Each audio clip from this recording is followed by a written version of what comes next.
VIBErations podcast, part 33, Xiao Mei Huang. Hi, I'm Gary Brightman, and this is my bi-weekly podcast called VIBErations. Established in 2018, Vibe is a book and music shop situated in Mui Wo on Lantau Island in Hong Kong. So, what's been happening over the past couple of weeks? Well, Saturday the 4th of September was a very dark day. Firstly, our beloved Jack Russell of 12 years, Wilson, was put to sleep after 10 weeks of battling kidney disease amongst other things. Our tribute to him can be found in the shop above Jack's first birthday photos. Rest in peace, dear Pup Wilson. We miss you every single day, boy. Secondly, a good friend and Mui Wo resident, Martin Ludlow, passed away peacefully in hospital. I was lucky enough to both interview him for episode 22 of these podcasts and host him at the shop for a presentation and book signing. He was a warm, well-humoured and great family man who is sorely missed. I was pleased to meet his son Jack, who came over from Dubai and is definitely his father's son. Deep condolences to Martin's family and friends. On the 10th of September 2020, I produced the first of these VIBErations podcasts. Somehow it just felt right to try something new. The premise being, firstly, to promote Vibe Book and Music Shop in Hong Kong. Secondly, to interview local people with businesses or good stories to tell. And thirdly, to promote local authors' books, musicians via tiny desk gigs at Vibe, and our other services. After 33 episodes, I can honestly say that they have exceeded my expectations and I've grown to really enjoy interviewing people from different walks of life. For me, it's not a numbers game. I don't mind if 1 person or 1 million people listen to these podcasts, as I enjoy talking to people and finding out what makes them tick. As more people either leave Hong Kong for good or simply change their living circumstances, more donations come to the shop. However, please note that the same rules apply. I need to personally confirm your donations are acceptable, please. And still, the Canto pop band Mirror fans of all ages continue to come to the shop to take photos of the shrine. As well as local authors and artisans, we like to promote local musicians and singers. So if you fancy performing a tiny desk gig at the shop on Saturday, or know someone who may do, then please contact me directly. The next band to appear at the shop are the Funkophones on Saturday the 23rd of October at 2 p.m. And so, to this week's interview. This week I'm pleased to interview Vibe's own Sunday girl, Xiao Mei Huang. Based in Mui Wo, she's just clocked up 3 years working for Vibe, and I hope we can keep her for many more years to come. Being a Mandarin native, she is always interested in learning new languages, and now she teaches English, Spanish and Cantonese to adults and kids of different ages and levels. She enjoys literature and does a lot of simultaneous interpretation and translation works, including Chilean writer Isabel Allende's In the Midst of Winter. She has an MA in Cultural Studies and is also a researcher, writer and translator. Fukushima, Looking Back in 10 Years, is published in Mainland China, and its traditional character version will soon be released in Hong Kong. The kids like her because she is playful and fun-loving, also because she has a cat called Dum Dum. You can easily catch her in Vibe on Sundays as long as she's not occupied by her students. Okay, so welcome to Vibe, Xiao Mei. Yes, I'm always here. Yeah. Did you go home? No. No, not really. And one thing I was wondering, you've got the electronics company called Xiaomi and Xiao Mei. It's Xiaomi. It's Xiaomi. I knew you'd correct me on that because you always correct me. Yes. Because, my name can be pronounced like 2 ways or 3 ways. One is the proper Chinese Mandarin way, which is Xiao Mei. Okay. Yes, Xiao Mei. Xiao means small, Mei means like today, a brilliant sunshine day. Okay. Well, it doesn't mean necessarily the day. It just means like the sunshine is very brilliant, or a person is a female is very beautiful. But I prefer to use the sunshine version instead of the beautiful lady version. Anyway, so that is Nice. Xiao Mei in Mandarin, and in Cantonese it becomes Xiu Mei. Xiao Mei. Yes. Which sounds like a bit like siu mai, but it is not. Yeah, Xiao Mei. So it's a food, isn't Yeah, it? it's siu Yeah. mei. Yeah. And then there's the Guilo version. It would be like Xiao Mei, like the way Gary calls me. Which is completely incorrect, in other words. Yes, It's just so what you've either told way, me, isn't whatever it? you like. Yeah, and not Xiaomi, Not the Xiaomi, electronics yes, company. So because nobody that ever one gets is- you mixed up with an electronics No, company. no, or siu mai, or Siu chow mai. mein. Yeah. All right, so we're going to start off with 10 questions. All right. And the first question is, do you have a favourite book or author? I have many favorite. Well, I won't use the word strong word favorite because I have many writers I like Haruki Murakami, the Japanese writer. yes. Have you ever read him? You know, I wish I could say yes, But you but they are our top sellers in this shop, aren't Yes, yes, and Yeah. also because he has this very simplistic style, and I like it a lot. Bill Bryson, they? Bill Bryson, yes. I like yes. it the way he writes. Okay, and it's cool. also the Somerset Maugham Yeah, I agree. is from your country, eh? Yeah, Somerset so, Maugham. Yeah, Yeah. I like him since I was like a middle school student. Yes, Yeah. he inspired me a lot. It's Sixpence and the Moon. Moon and Sixpence. Yes, I like that one a lot. Yeah, it inspired me a lot. Like to know that there's more than just material needs in the world. I like Yeah, so like most women that come onto these interviews, I say, give me a favourite, which Yeah. normally means one, I and cannot. straight away you'll give me a list of five. I cannot just give one. Favorite would be just like when you're on the like primary school graduation booklet, and you Yes. like you give each other a sheet to fill in your information, and then that would be the typical question: your favorite color, your favorite food. Exactly. But yeah, it's easy That's for all I want. kids. Red, blue, Yes, spaghetti. I think I think it's pretty easy for kids somehow to choose a favorite thing. They don't have any question about it. But for adults, somehow, for me at least, it's just not easy at all Yeah. to say one favorite thing. I cannot. Okay, if you ask me the favorite person, maybe I can give you one favorite person. I'm obliged to my husband.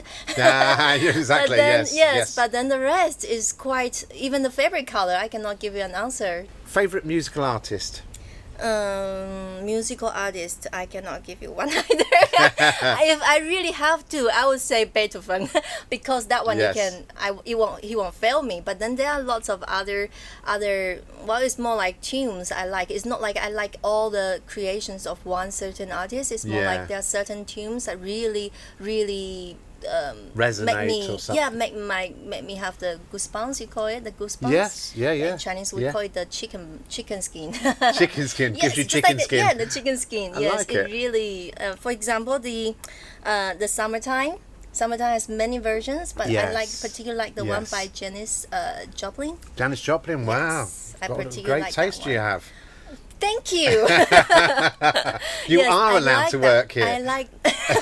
I really like that version of hers. It's really make you. Yeah. And also like Okay. The Thrill Is Gone by B.B. King. Okay, right. Yeah, the Love thrill that is one. gone, yeah. The Sweet Child of Mine by Guns N' Roses. Wow, very good. And also there's a classical one, Concierto de Aranjuez. You might Okay. not know. It's for guitar. It's a Japanese composer. The first time I heard this when I was in Spain in a flamenco class, dancing class, and the first time I heard it, it's just like my tears just run down because it's really that powerful for me. Yes. Because that's the thing, actually. You love flamenco, Yes, don't you? that's the Flamingo thing. dancing, and so I thought your answers may be flamingo centric. And there it is, the last one. Preferred drink? Hot tea or coffee? Easy one Hot for tea or that. coffee? Yes. Do you have a life motto? Yes, so that would be the In Front Anna Karenina by Leo Tolstoy. Yeah, Leo Tolstoy, Yes, yeah. Leo Anna Karenina. Tolstoy. So it says, I'd rather end up wishing I hadn't rather than wishing I had. Like it. Yes. So that means you take risks. I take risks. Yes. I take the plunge. Do you have a favourite Hong Kong walk?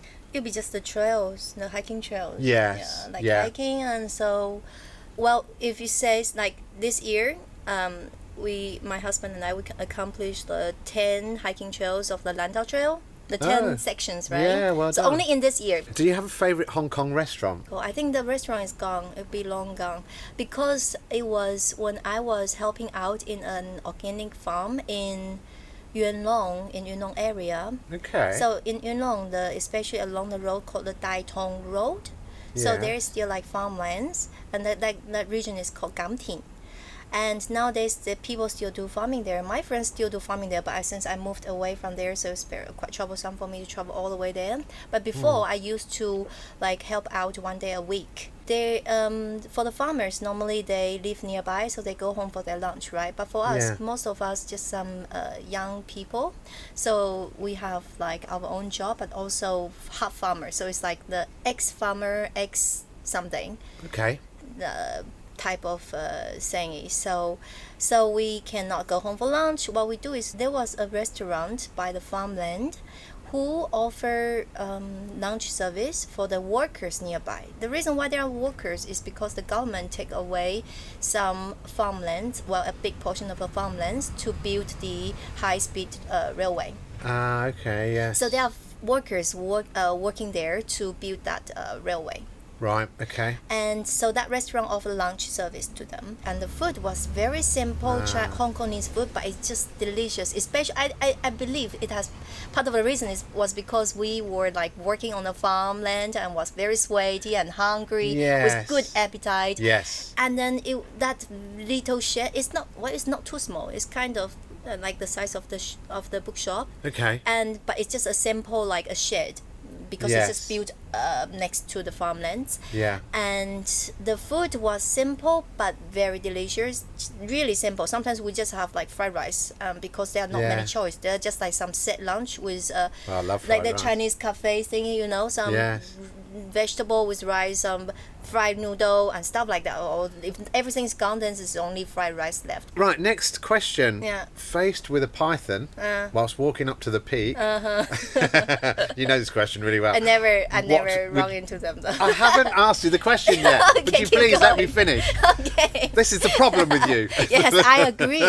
My husband said the same thing. Yes, funny that, So it's isn't not it? to you, so it's like to everyone, I guess. Shut up! Faced with a python whilst walking up to the peak, what would you do? Oh, take a photo and then leave quietly. Good, like Yeah. it. Nice but answer. what else can you do? Tell me. I don't know. Well, wrestle it, obviously. What? Wrestle it. Wrestling was so you fight it. Are you so, going to do So that? you'd pick it up and you. Yeah. Best advice you were given? Probably something I've said to you, isn't it? Make sure you not lock the shop up really. at night. Yes. Well, not really. Now I always told Yeah. my students, it's good to make mistakes. Don't afraid of making mistakes. It's the Oh, way did to you? learn. Did you say that really? Because Yeah. I heard that you used to threaten your students if they got things wrong. I'm going to hit you. Exactly. I will hit you, but nobody took me serious. Until If it is kids, I say I will hit you. If it is adults, I say I will kill you. But yeah, nobody take me serious. and does that work? Does that technique No, never. Never. work? So moving on to question 9. Mm-hmm. Finish this sentence. I live in Hong Kong because.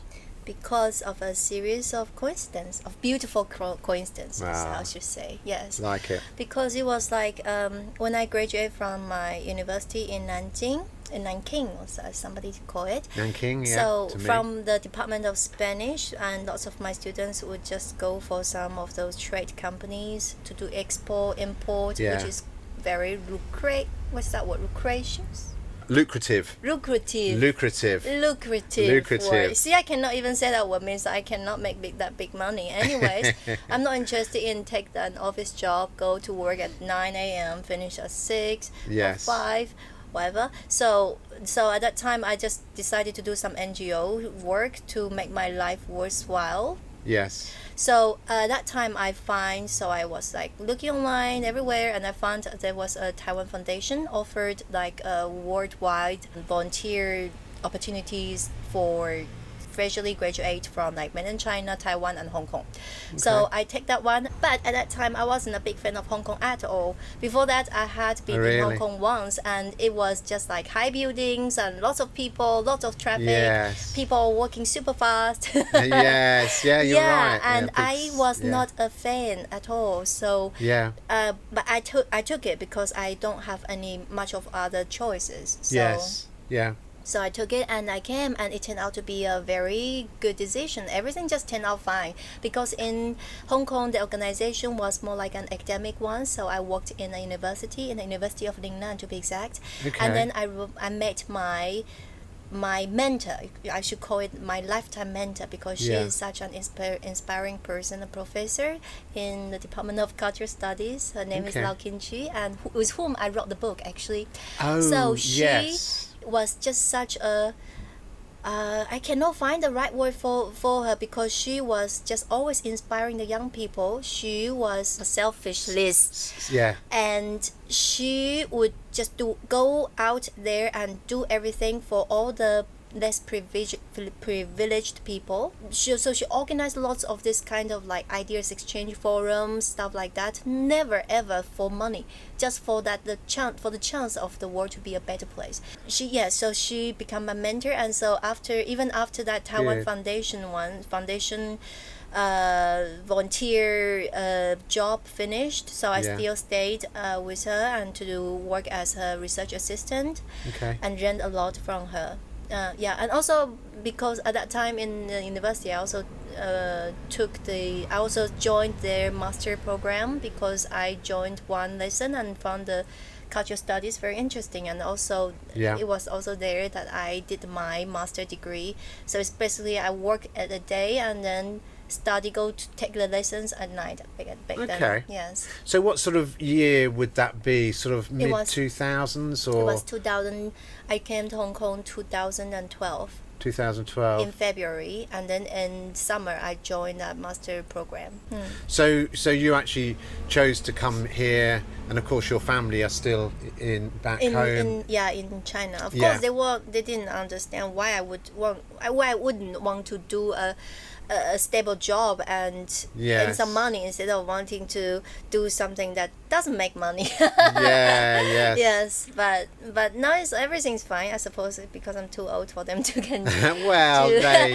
They love you, and they can see that you're having a happy, good, fulfilled life. I expect. So we'll move on to the last question.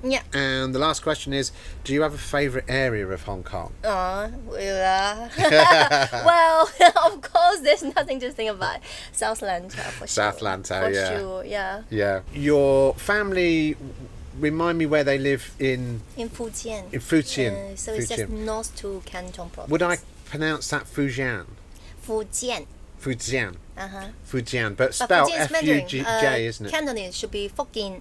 Oh, Fokin. Okay, so it's different.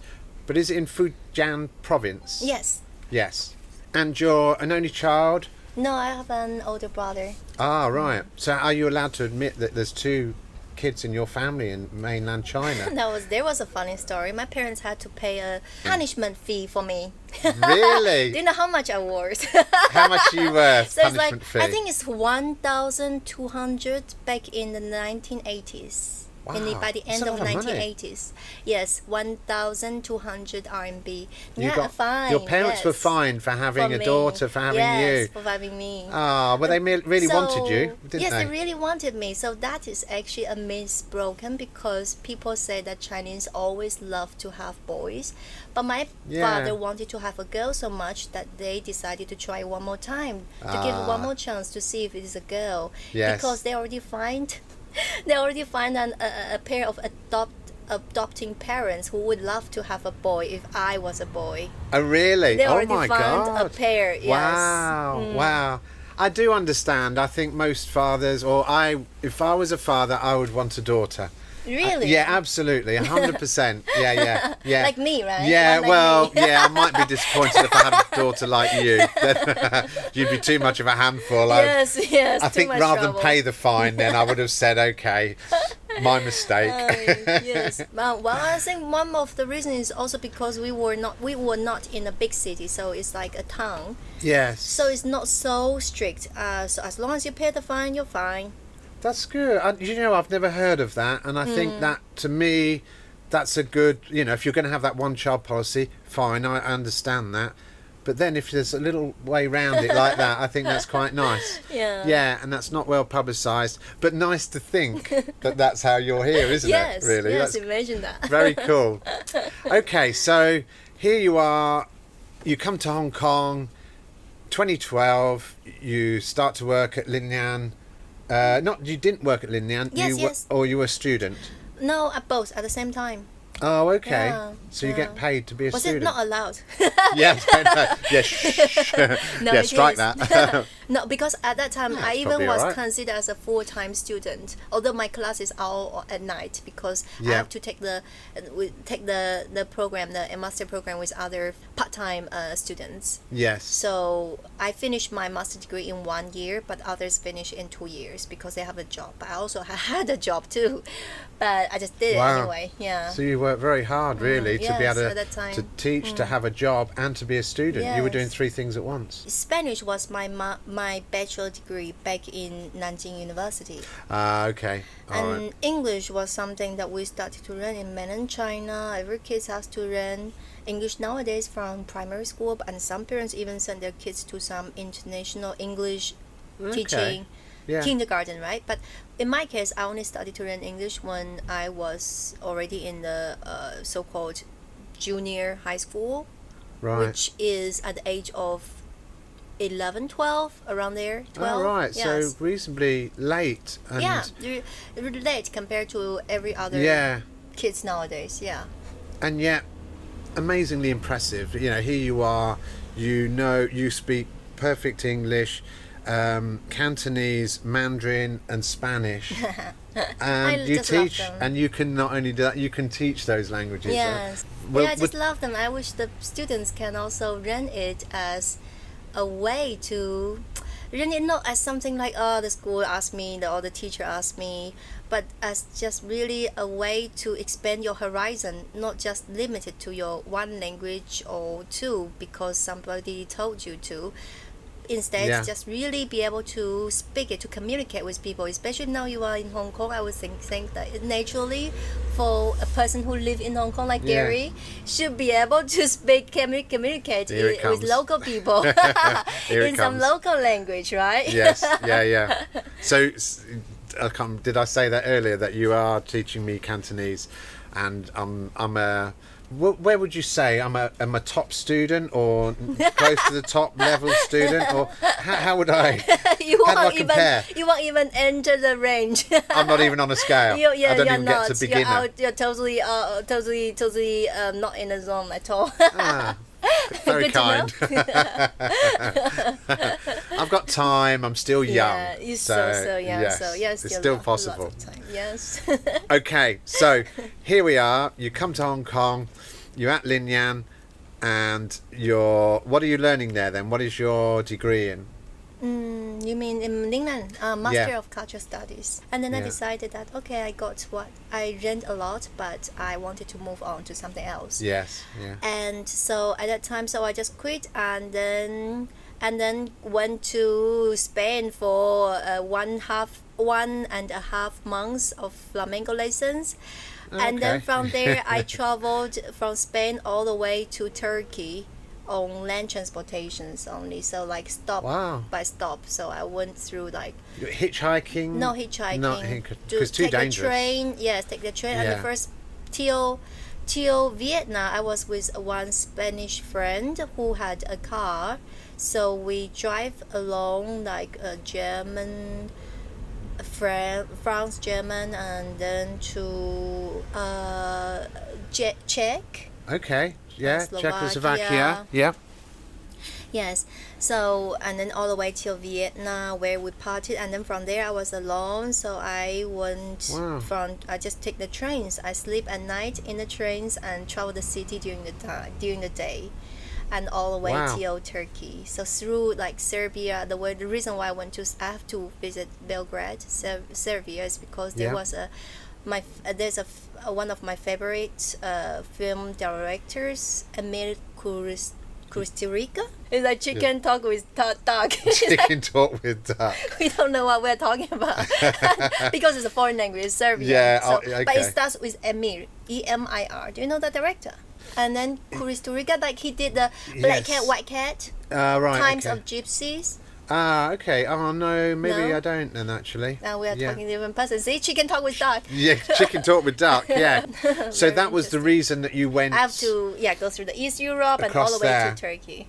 Yeah. All right, and then, so we're around 2013, 2014 at this stage, are we? Oh, it'll be 2015. 2015. 2015 the summer, yes. So you travel that way, yes. yeah. Actually, I had the wish of finding a job in Spain and stay in Spain because I really wanted to dedicate it to flamenco. Yes, but then if I stay in Spain, I have to like go to some Chinese factories and do like that kind of work that I don't like it to begin with. So so that's it. And I come back to Hong Kong trying to find a job, penniless. And then at that time, boom, there was a job there was a boat hiring a stewardess.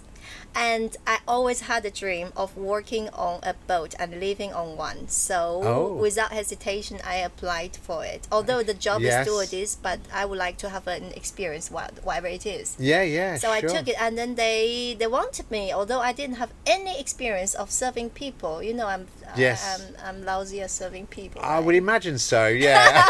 So, I can't imagine you serving people without. But it's it's like one of those super. That's funny, actually. It's like super private yacht. Yes. So it's berthed in like Gold Coast into Moon. Okay. So I joined that boat, and in the beginning my job was indeed a stewardess. So you have to like maintain the boat. Although the owner doesn't quite use the boat, but then when the owner comes to the boat, you really have to serve the meal and stuff. Yes. But so I don't like that part at all. But after a while, the captain realized that I'm very good cook. So my job becomes to become the crew cook.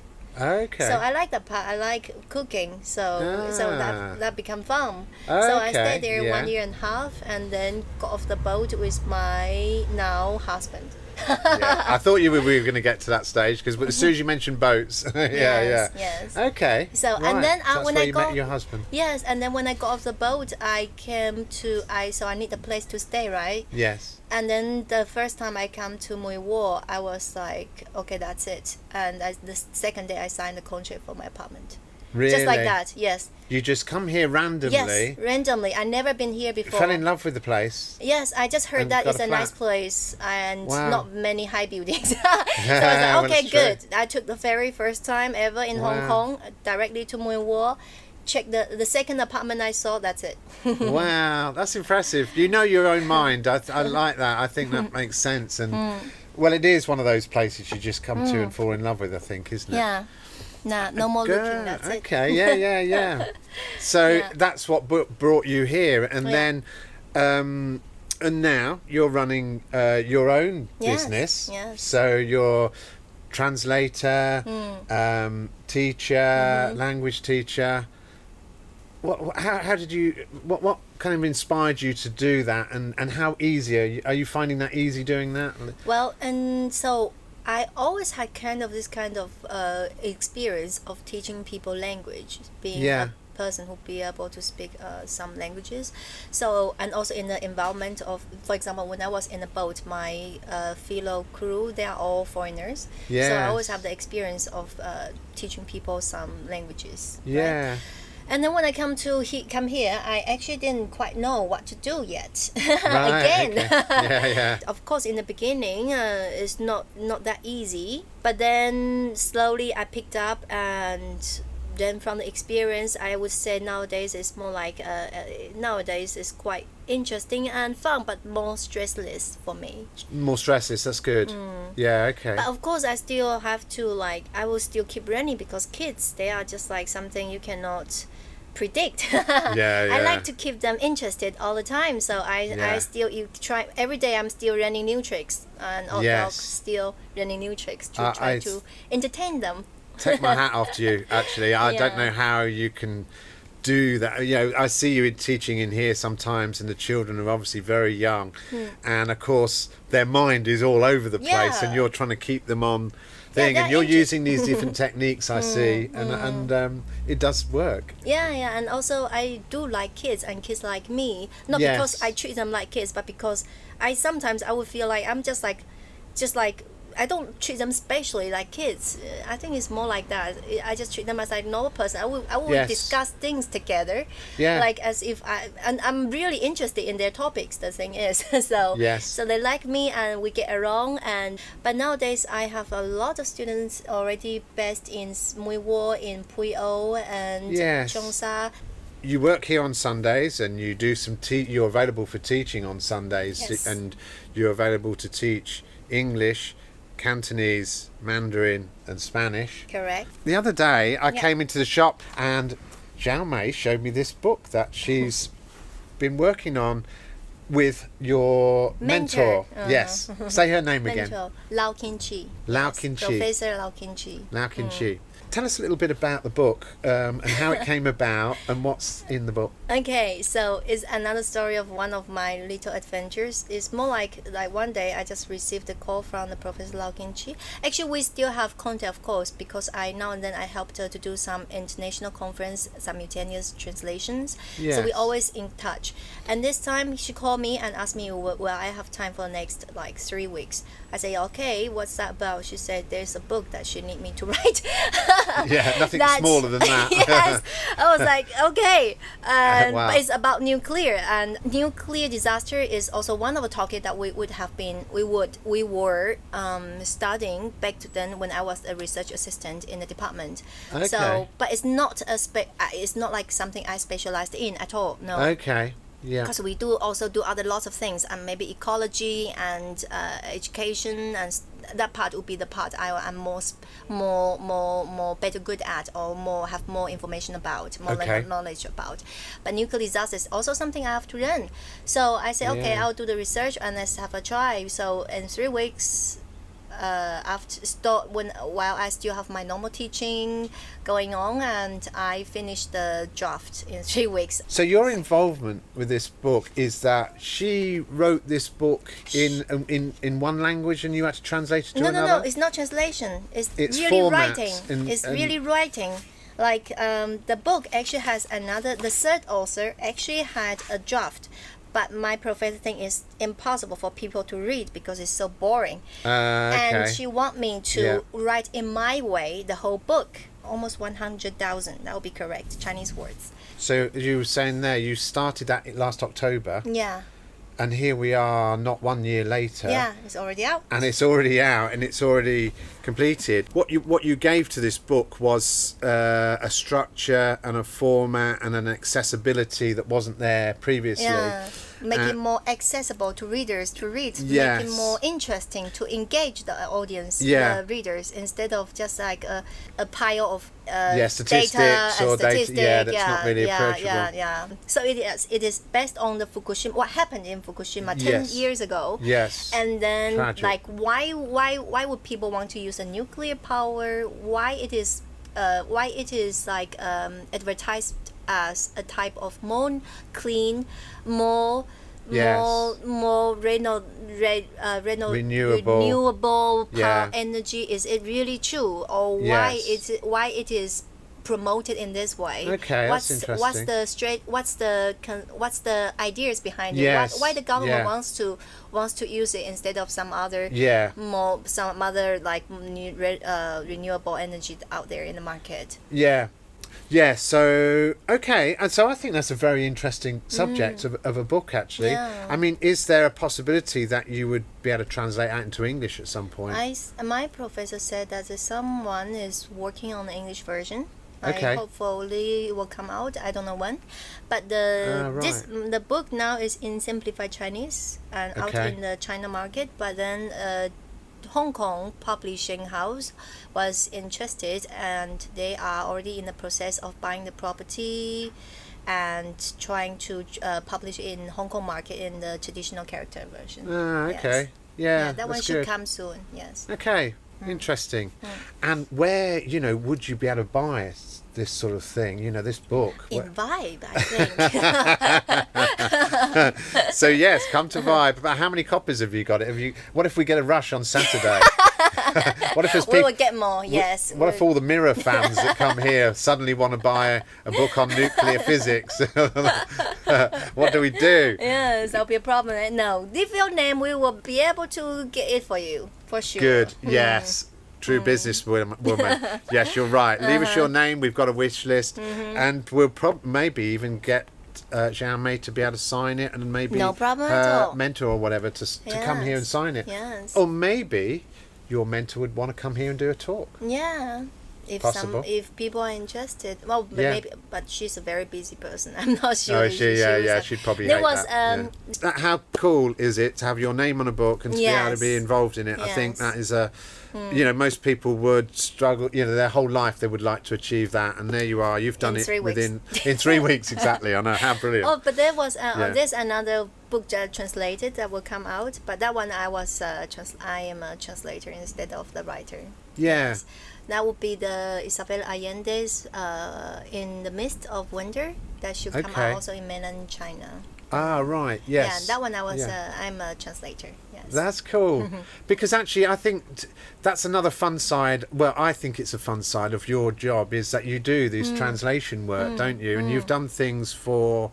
Diplomats and things, haven't you? And forums. Yes, forums is for almost every year a forum on sustainability. So it's like an international conference thingy. So lots of interesting scholars, they exchange ideas on many different topics. So it's not just on one or two. So that's one. And then if people are interested in on topics such as the alternative to capitalism, about environment, about the hotspot nowadays, for example, about Afghanistan's refugee issue, all different topics. Yes. So that's one. And then sometimes even a forum on Chinese traditional medicine, and forum on the other day I even did a forum on transgender issues, because people would just my professor will give my contact to other scholars, and they would contact me to do some translation as well. And then there is those are simultaneous translation actually, but of course I also translated. Really? Yes, and then I also simultaneous. You're doing them on a as they're in a forum in a room. Yeah. Wow. So it's for me it's between Chinese, English, and Spanish. There was also another series lectures on Venezuela issues, because American trying to paint them as the dictatorship and trying to put on the sections on them and stuff. Oh, wow. So what's really going on inside Venezuela, taught by the people. So it's also interesting series talk lectures we did. All of this, quite many of them is organized by Professor Lau Kin-chi. Okay. Yes. And so by your mentor, I said, she just did all of this not for profits. Yeah. All can be reached by the public. And then I also did academic paper translation, on the issue of markets with Chinese with China, back in the 100 years of solitude. Gabriel. Marquez. Garcia Marquez. Garcia Marquez. Yeah. So I did quite many of literature papers translation. So it's quite academic, and also the other day, this month I just finished one on the Hong Kong agriculture. Academic paper, yes. So that's academic one. But actually, what is the really fun for me is to do the literature translation, because in that way I can choose. It's almost like I wanted to express what the author trying to say, but on one hand, but on the other, I really have to find the right Chinese word that contain all of those meanings, all the emotions that they try to express in their original tones, right? In original voice. It's quite interesting. I love that. Hard. But it's very interesting because I know Chinese. Well, the other way from Chinese to English is another way. It's about to be exact. Right? Yes. For me, because I'm not English native, but I also did that. Yeah. Which is another level of translation. It's different. It's very different from English or from Spanish to Chinese. To Chinese, I know all the Chinese words. I just need to find the right one. Yeah. But then the other side, from Chinese to English or to Spanish, is about to be exact. Like, because after all, I'm not native. Yes. I need to make sure the English or Spanish word I choose is the right one. Yeah, to the audience recipients, to the target audience. Target right? audience, yeah. So it's different story. But that's very. What's my favorite? My favorite is the Chinese, the foreign language to Chinese in literature. Okay. Yes. Because it's fun. It's like writing a book, right? Yeah. Where can people find you on Facebook? Just through Learn Mandarin in Lantau with no gap. I thoroughly endorse Xiao Mei, not just because she works here, but she's taught me, or she teaches me, and I've seen her in action. She is very, very good. Thank you, Gary. It's a pleasure.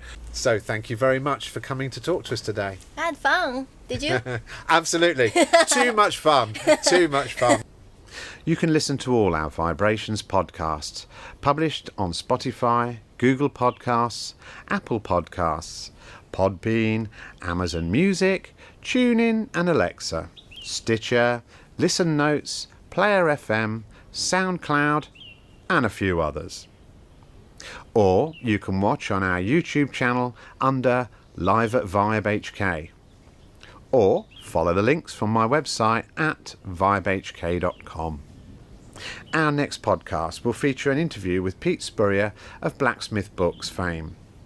The opening and closing music is from my good mate in Tong Fuk on Lantau Island, Pete Millwood. It's called Green Island Dub by Celestial and is on the Retrospect vinyl album, on sale at Vibe. Finally, a reminder that Vibe is open 7 days a week, every day of the year from 12 noon until approximately 6:30 p.m. Well, that's it for another week. Thanks for listening to the 33rd Vibe Book and Music Shop podcast called VIBErations. I'm Gary Brightman. You get my vibe? Can you imagine what this old island must have looked like to those Dutch sailors when they first saw it? Fresh green. Like a dream of a new world. They must have held their breath. Afraid it would disappear before they could touch it.